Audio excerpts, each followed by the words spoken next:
Ya pemirsa, itu merupakan apa yang disampaikan oleh AHY pada saat beberapa hari yang lalu kemudian menggelar konvensi ini juga menandakan dukungan terhadap Prabowo Subianto. Tapi yang menarik sampai dengan saat ini memang masih ada tarik-menarik mengenai slogan perubahan yang saat ini diusung oleh Anies Baswedan dan juga Caimin ini sebenarnya milik siapa.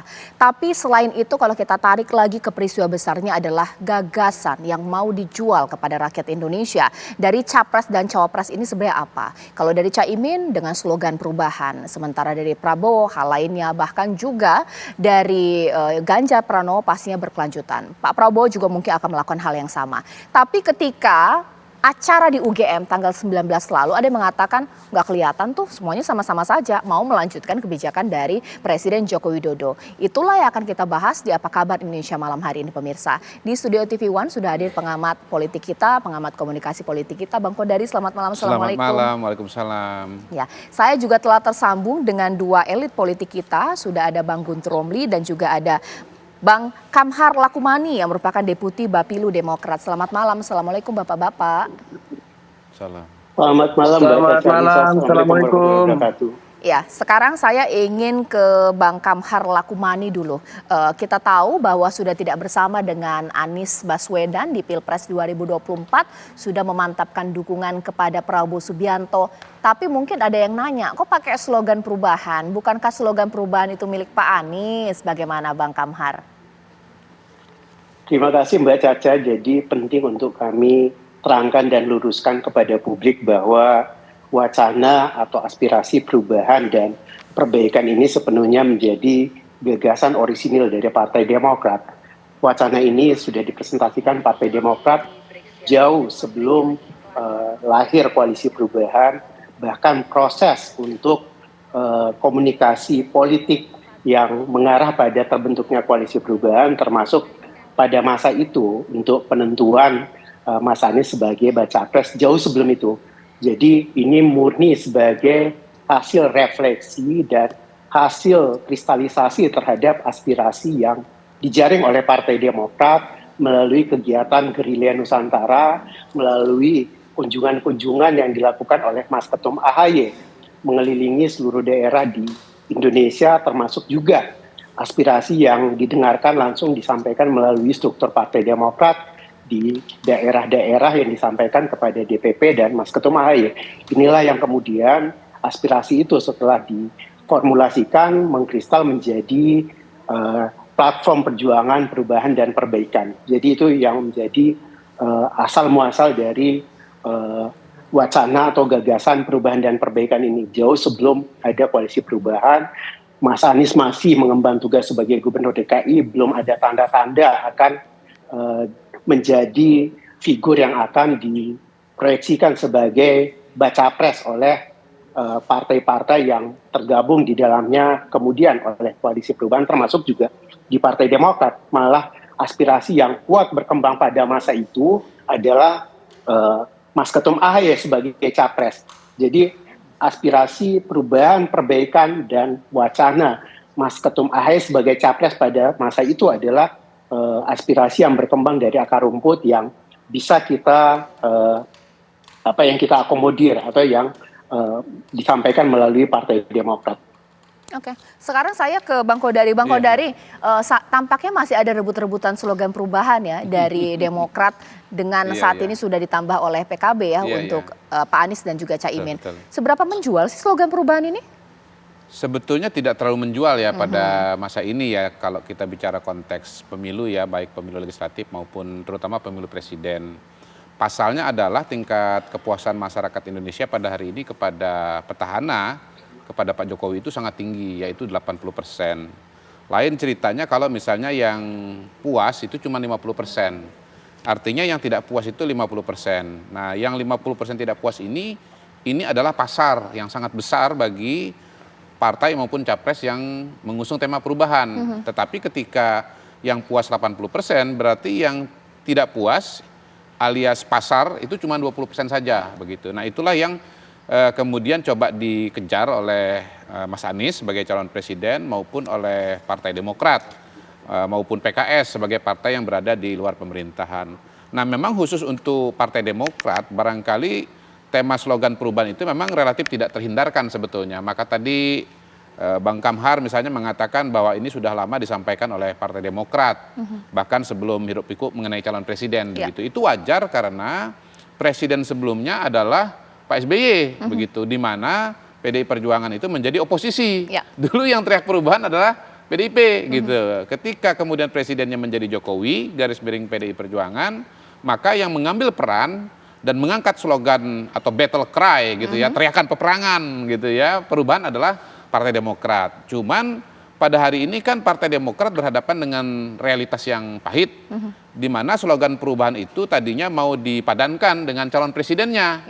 Tetapi kemudian karena di ghosting ya oleh calon presidennya, akhirnya kemudian mencari calon presiden baru. Nah, calon presiden baru ini kebetulan orang yang pada hari ini slogannya adalah keberlanjutan begitu, sehingga memang boleh dibilang sampai level tertentu ini membutuhkan transisi lah ya, katakanlah begitu. Makanya kita lihat tadi pidato pembuka dari Mas AHY, pidato pengantar pada saat deklarasi resmi, itu semacam memberikan bridging kalau menurut saya, karena di situ udah 50-50 tuh, nitip mengenai keberlanjutan tapi nitip juga mengenai perubahan. Kalau kita lihat pidato-pidato sebelumnya itu kontennya 80% perubahan, ya 20% perbaikan, kira-kira begitu. Sekarang udah mulai melakukan transisi di mana ada perbaikan, ada perubahan, tetapi juga ada mempertahankan yang ada. Bahkan balik lagi kalau bicara pidato, ya kita analisa yang duluan disebutkan itu adalah keberlanjutan, baru kemudian perbaikan gitu. Perbaikan dan bukan perubahan ya, perbaikan gitu loh. Perbaikan. Ya. Sekarang saya ke Bang Guntur Romli. Sebenarnya seberapa percaya sih Bang Guntur Romli dengan masuknya Demokrat di barisan Pak Prabowo bahwa memang nanti akan menjalankan slogan perubahan juga, atau mungkin sebenarnya slogan perubahan ini nggak ada yang benar-benar hitam putih 100% mereka akan berubah. Tetap ngomongnya akan melanjutkan juga ini kebijakan Jokowi. Kenapa ya? Sesaat lagi ya Bang Guntur Romli akan menjawabnya usai jeda berikut.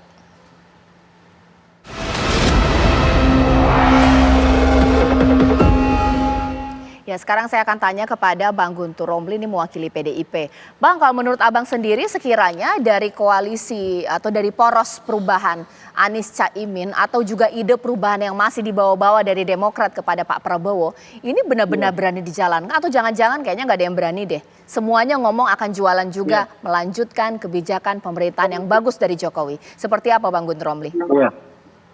Iya, terima kasih Mbak Caca. Memang saya setuju dengan judul dari acara ini bahwa perubahan itu layu sebelum berkembang.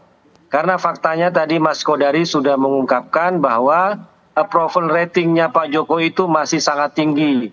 82% masyarakat Indonesia puas dengan Presiden Jokowi. Artinya program-program Pak Jokowi seperti PKH, seperti KIP, seperti KIS, seperti bedah rumah, seperti bagi beras untuk penerima keluarga pemanfaat itu harus dilanjutkan. Kemudian yang kedua juga adalah pada faktanya kubu perubahan ini sudah terpecah menjadi dua kubu. Yang sebelumnya konsisten bersatu di kubunya Mas Anies dan waktu itu dengan Mas AHY. Sekarang Mas Anies sudah disusupi dengan wacana keberlanjutan yaitu Caimin. Kemudian Mas AHY sendiri yang mengusung soal perubahan ternyata juga merapat ke Pak Prabowo yang juga jualannya isunya itu adalah keberlangsungan. Tapi catatan saya adalah dua kubu ini tampak kontradiktif karena masing-masing memiliki agenda yang berbeda. Anies tetap ingin melakukan perubahan, antitesa, sementara Caimin itu mau melakukan keberlangsungan. Ini ibarat koalisi minyak dan air, ibarat koalisi antara nginjak rem dan gas sekaligus, jadi nggak akan jalan-jalan. Kemudian dari sosoknya juga tuh misalnya Mas Anies itu kan, dia itu kan dari Al-Irsyad ya, Al-Irsyad Al-Islamiyah yang memurnikan akidah Islam di Indonesia. Sementara Caimin itu kan dari MNU yang menjaga kearifan lokal yang ada di Indonesia. Jadi memang tampak kontradiktif di kubunya Anies dan Caimin. Demikian pula di kubunya Pak Prabowo, saya sampaikan tadi bahwa Pak Prabowo ingin tetap jualan Pak Jokowi, tapi Mas AHY sendiri ingin tetap melakukan perubahan meskipun dengan bahasa yang sekarang diperhalus dengan istilah perbaikan. Dampaknya dari dua kubu ini terjadi koalisi yang bukan koalisi ideologis, bukan atas dasar program, tapi ya mungkin karena persoalan nasib yang tidak bisa bersatu, karena alasan emosional ataupun juga kalkulasi politik, sehingga dua kubu ini membangun sebuah koalisi yang tidak berdasarkan pada ideologi yang tepat, pada program yang jelas, tapi hanya berdasarkan pada kepentingan-kepentingan, kemudian pada hasrat-hasrat emosional belaka. Demikian Mbak Caca. Ya, boleh ditanggapin dong Pak Kamhar, layu sebelum berkembang, meskipun memang ada juga ide-ide baik melanjutkan, bahkan juga keadilan, tapi tetap juga akan tetap dilanjutkan juga nih kebijakan Pak Jokowi. Bagaimana Bang Kamhar? Terima kasih Mbak Caca. Jadi memang penting untuk dijernihkan pengertian apa yang menjadi platform perjuangan Partai Demokrat, perubahan dan perbaikan. Dan ketika membangun komunikasi politik dengan Koalisi Indonesia Maju dengan Pak Prabowo, ada beberapa hal yang dibicarakan yang Pak Prabowo merespon bahwa perubahan itu adalah sebuah konstanta atau keniscayaan dalam kehidupan, dan itu memang adalah fitrah yang tidak bisa ditolak untuk terus melakukan perubahan dan perbaikan sebagai sebuah progres ya dalam konteks kehidupan berbangsa dan bernegara. Ini menjadi imperatif bagi seluruh elemen bangsa ya untuk melakukan pembenahan dan sebagainya, dan karenanya kami ketika Partai Demokrat kemudian melabuhkan pilihannya kepada Koalisi Indonesia Maju yang sebelumnya sudah terbangun komunikasi politik yang baik dengan Pak Prabowo, kesepahaman inilah yang menjadi landasan bagi kami yang sifatnya pengikatnya adalah nilai, adalah gagasan untuk kepentingan politik kebangsaan dan kenegaraan. Dan tadi disampaikan oleh Bang Kodari juga Mas Guntur Romli terkait dengan approval rating yang begitu tinggi, yaitu kita apresiasi, tetapi publik juga memahami dan mengetahui bahwa ketika ditanyakan apakah pilihan itu akan seiring dengan tingkat penerimaan dengan rekomendasi yang diberikan oleh Presiden, itu ternyata tidak demikian. Artinya juga ceruk pasar terhadap aspirasi itu juga sangat besar. Namun kami tidak ingin terjebak pada polemik itu saat ini, ketika Partai Demokrat telah menjadi bagian dari koalisi perubahan yang telah ada kesepahaman di dalamnya untuk perubahan dan perbaikan itu terkandung substansi yang dipahami bersama bahwa melanjutkan apa yang sudah baik dan ditingkatkan, mengkoreksi apa yang kurang baik atau diperbaiki, dan menghilangkan hal-hal yang dianggap tidak baik, serta melakukan hal-hal baru yang dipandang perlu untuk kebaikan demi menunaikan apa yang menjadi janji kemerdekaan, terciptanya keadilan sosial dan keadilan ekonomi bagi seluruh rakyat Indonesia. Jadi gagasan itulah, nilai itulah yang menjadi perekat Partai Demokrat dan partai-partai lainnya di Koalisi Indonesia Maju. Apalagi dengan partai-partai yang tergabung di Koalisi Indonesia Maju ini juga sebelumnya sudah ada histori, ada pengalaman empirik, pernah bersama-sama bekerja sama dalam konteks kerjasama politik atau koalisi, baik di pemerintahan Pak SBY dulu 2 periode, misalnya dengan Partai Golkar, dengan Partai Amanat Nasional, dengan PBB, termasuk juga dengan Gerindra berapa kali Pilpres, termasuk di 2009 lalu Partai Demokrat adalah salah satu pengusung Pak Prabowo. Karenanya kerjasama ini bukan sesuatu yang ujuk-ujuk, tetapi ada justifikasi yang memadai untuk itu. Baik, oke. Bang Kodari boleh tanggapi, kalaulah approval rating tingkat kepuasan terhadap Pak Jokowi 80%, Anies hanya punya 20%, itu berarti kalau mau jualan ya sudahlah jualan kebijakan-kebijakan ide-ide Pak Jokowi saja. Dan kayaknya udah tinggal nggak usah usaha, kayaknya akan menang siapa yang akan menjual dengan ide-ide itu. Susah dong untuk Pak Anies ini kan ada miripnya dengan Demokrat ya, berada pada posisi oposisi terhadap kira-kira Pak Jokowi. Dalam peta-peta pertarungan yang terjadi sebelumnya kan memang istilahnya berseberangan. Nah, problemnya balik lagi bahwa sekarang ini partai pendukungnya Pak Anies itu dari 3 partai politik, 2 itu adalah bagian dari pemerintahan. Sehingga memang kalau mau bicara galur ya, galur murni itu sulit untuk diterapkan dalam kasus Pak Anies. Dan karena itu kemudian di acara di UGM kemarin saya juga mendengar, mencermati kalimat yang dikeluarkan oleh Mas Anies itu mulai bergeser. Kelihatannya pilihannya sekarang itu temanya adalah keadilan. Jadi bukan lagi bicara perubahan begitu. Jadi saya kira memang situasi politik pada hari ini menggambarkan apa yang disampaikan oleh Pak Jokowi bahwa akan penuh drama bahkan sinetron gitu. Jadi semua skenario awal kalau kita perhatikan beberapa bulan ini sebetulnya mengalami perubahan-perubahan yang sangat luar biasa menurut saya. Sehingga boleh dibilang sekarang Pak Anies pun juga warna perubahannya udah mulai luntur. Sudah mulai luntur, udah ya? mulai luntur. Pada hari ini saya nyaris-nyaris mau mengatakan sekarang 3 calon ini all president man gitu. Karena nggak ada lagi yang berani atau bisa lantang mengatakan perubahan. Pak Anies misalnya, dia pribadi mungkin bisa mengatakan dengan lantang perubahan. Tetapi kan kalau bicara partai politik di belakangnya, orang akan melihat, loh itu ada Nasdem, loh itu ada PKB, begitu. Dan mungkin juga pada hari ini Pak Surya Paloh juga udah mungkin tepuk-tepuk bahunya Mas Anies. Jangan kenceng-kenceng amat gitu.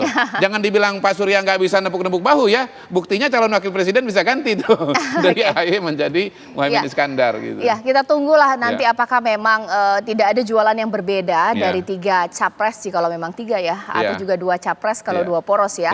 Apakah memang nanti mereka mau tidak mau akan tetap menjual keberlanjutan. Karena keberhasilan dari Presiden Joko Widodo ini 80% approval ratingnya. Terima kasih mungkin saya ucapkan kepada Bang Kamhar, tapi saya masih akan berbincang dengan Bang Guntur Romli, bahkan juga dengan Bang Kodari. Saat ini publik lagi weekend terkejut karena Kaesang masuk PSI. Kenapa bisa terjadi? Putra bungsu presiden yang merupakan kader PDIP masuk partai lain sesaat lagi.